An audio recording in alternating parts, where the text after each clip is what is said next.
ఒకటి point number 1.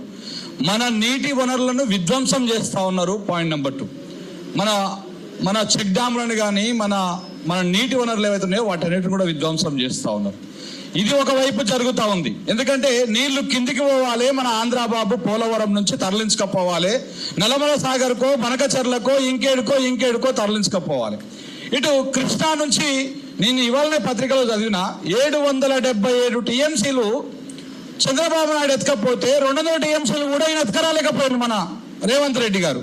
మరి ఏం చేస్తారు? మీకు ఏమైనా అడ్డం వస్తుందా?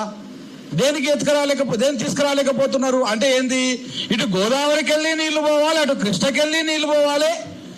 మన పాలకులు మాత్రము ఆంధ్ర పాలకులకు అడుగులకు మడుగులెత్తుతూ వాళ్ళ పాద సేవ చేసుకుంటూ కూర్చోవాలి. నేను ఎవరిని అనట్లేదు, అందరినీ అంటా ఉన్నా. ఇంకొకటి, మీరు మనకు ఒక 4 రోజుల నుంచి అబ్జర్వ్ చేయండి. ఏదో ఒక రకంగా తెలంగాణ అనేటువంటి దాన్ని చేజిక్కించుకోవడం కోసం ప్రయత్నాలు చేస్తున్నారు. మా కేవీఆర్ ఏదో చిన్న విశ్లేషణ చేస్తే, ఇంతకుముందు పృథ్వన్న స్టార్టింగ్ ప్రసంగంలో చెప్పారు, చిన్నది, అది పెద్ద ఇష్యూనే కాదు. దాన్ని ఆయనని ఇక్కడికి వచ్చి అరెస్ట్ చేసి తీసుకుపోయి 3rd డిగ్రీ చేసి ఒక విద్వేషాన్ని రెచ్చగొట్టేటువంటి ప్రయత్నం చేసింది ఆంధ్ర పాలకులు, తెలంగాణ వాళ్ళు కాదు. దాని తర్వాత మళ్ళీ ఇంకొక కేసు పెట్టి, ఫేక్ కేసు పెట్టి మళ్ళీ అరెస్ట్ చేస్తామని చెప్పేసి ఇంటి దాకా వచ్చితే అడ్డం పడింది ఇదే తెలంగాణ బిడ్డలు. అక్కడ కూడా మేము రెచ్చగొట్టలే, మీరు పెట్టినటువంటి కేసు ఫేక్ అని మాత్రమే చెప్పినాం. దాని తర్వాత ప్రొఫెసర్ నాగేశ్వర్ గారు వారు చేసిన దాంట్లో మరి ఏం తప్పున్నదో ఏమున్నదో ఎందుకంత ఉలికిపడిందో టీడీపీ మీడియా తెలియదు. కానీ ఆ టీడీపీ మీడియా జనసేనని ఎగదోసింది, ప్యాకేజీ మాట్లాడిందో పీకేజీ మాట్లాడిందో మాకు తెలియదు ఆ అంశాలన్నీ కూడా. మళ్ళీ దీనికి ప్రూఫ్లేవి, మళ్ళీ సాక్ష్యాలేవి అంటారేమో.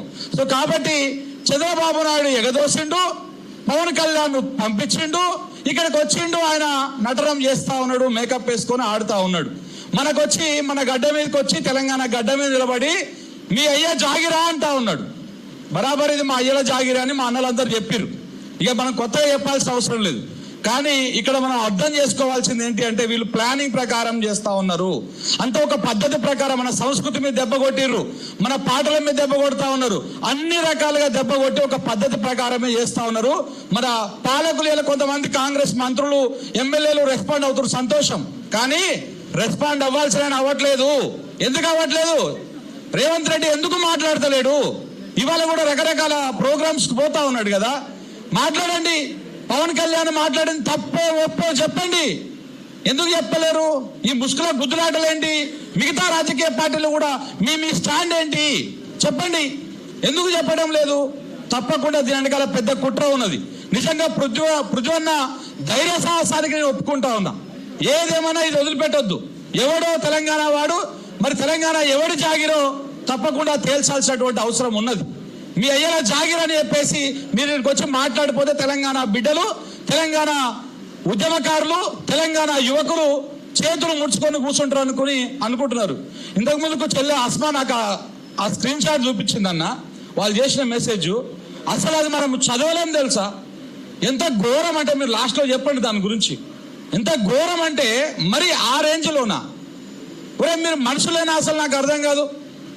ఏమైనా మాట్లాడేది ఉంటే, చెప్పేది ఉంటే మీరు కూడా ఒక మాట రూపంలో చెప్పండి. గంత ఘోరంగా, అంత వీచంగా మనం ఒక అమ్మాయికు మన పుట్టుకనే ప్రశ్నార్థకం లెక్క మీరు ఆ రకంగా బూతులు తిడితే ఏం భయపడతారు అనుకుంటున్నారా? ఇంకొకటి, ఇదంతా ఒకవైపు నడుస్తా ఉన్నది. ఏది? మీ అయ్యల జాగిరా అని ఒక ఆయన అంటాడు, ఆయన ఇంకొక ఆయన టీవీలో కూర్చొని 2028లో పవన్ కళ్యాణ్ తెలంగాణకు సీఎం అని ఒక ఆయన అంటాడు, ఇంకొక ఆయన డిస్కషన్, ఇవన్నీ నడుస్తున్నాయి. మనం ఒకసారి ప్లాన్ గా చేయండి. ఇలా చంద్రబాబు గారు సూక్తులు చెప్తున్నారు పత్రికలలో, పవన్ కళ్యాణ్ మనం అటు అనకూడదు, అందరం కలిసి చెప్పవాలని పెట్టేటువంటి ఆర్జుడే అయినా దీనికి. దాని తర్వాత లాస్ట్ 2 అంశాలు చెప్తా. ఇలా పత్రిక, ఇలా ఛానల్ చూడండి, ఎంత కూర్చొని మొత్తం అంతా చెక్ వేసాడా. ఒక్క శాటిలైట్ ఛానల్ కనీసం ఈవెంట్లు పెట్టలే యూట్యూబ్లో. మన పవన్ కళ్యాణ్ వస్తే వరుసగా లైవ్లు పెట్టి అడావులు చేసి, ఇలా ఎందుకు ఒక చిన్న ఈవెంట్ పెడతానికి ఏం కష్టం వచ్చింది? నీకేం నష్టమైంది? ఫ్రీ లింకే ఇస్తున్నాక కూడా ఎందుకు పెడతలేరు మీరు అంటే, దీని వెనకాలే కూడా ఏంది? ఈ భావజాలం ఏది కూడా ప్రజలకు పోకూడదు. మీకు అర్థం కావట్లే. మీ ఛానళ్ళని ఎవడు చూస్తలేరు నాయన. అయిపోయింది మీ కథ, మీ దుకాణం ఒడిచిపోయింది. ఇలా ఒక డిజిటల్ మీడియాలో ఉన్నటువంటి యువకులు స్టార్ట్ చేసినటువంటి పాయింట్ మీదనే చర్చ నడుస్తూ ఉంది. ఆ విషయాన్ని మీరు అర్థం చేసుకోండి. మీరు మా చుట్టుముట్టు తిరుగుతున్నారు, మేము మీ చుట్టుముట్టు తిరుగుతలేం. సో కాబట్టి మీరు విస్మరించండి, చేయండి. తప్పకుండా ఒక రోజు మీ మీద కూడా చర్చ పెట్టే రోజు వస్తుంది. నేను అదే కోరుతా ఉన్నా. ఈ మీడియా ఏది మన మీడియా కాదు, మన మీడియా మనకే ఉన్నది. దాన్ని మరింత బలోపేతం చేసుకుందాం, మరింత మనం ముందుకు పోదాం.